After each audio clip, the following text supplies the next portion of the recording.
Ben Aqto'da çoğun işten birini qilmoqchi. Qanday etse Aqto'dagi bütün san'at o'ynaydigan, mayli vanxo'li bo'lsin, mayli tijoratchi bo'lsin, hammasini bir yo'lda hal qilgan bir usulni qilmoqchi. Qaysi usul deganda, ijlis murosimi, mushta uskunlarni hammani bir yerga yig'adigan, undan keyin men Ahmad akamdek riyosatchini, Zaynuradek riyosatchini bir yerga yig'ib akildigan, mendaq Naqshbedi ya. Bunda naqshchilni, undan keyin men Dilshod og'aynimdek bütün uskunning ishini qildigan, mayli restoran bo'lsin, diva bo'lsin, ijlis murosimning har qanday qilgan, mananda tashviqotchi, Mendak mashin sirlig'ichi. Mashin sirlig'ichi, zavaskaman. Bu ishlarning hammani bir yerga yig'ib, qanday qilamiz degan tushuntirib qo'y.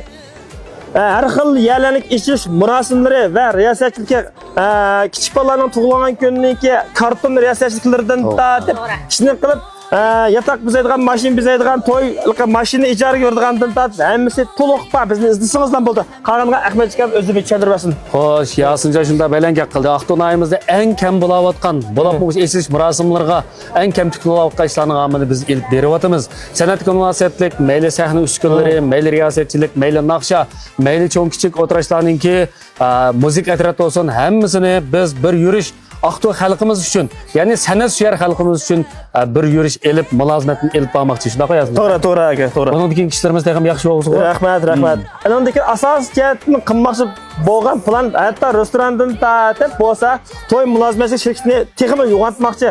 Qanday siz bizning qishimiz bilan kelsiz, restorandan tortib mashinangiz, oylandigan yo'l, seshan to'y filmdan tortib har qandigini bir usulda hal qilgan bu usulni asos jihatni qilishni başladık. Bunun en çok olması. Güzel. Baş ondan artık yakmayız. Bir vasıtan bağlı değil mi kılak?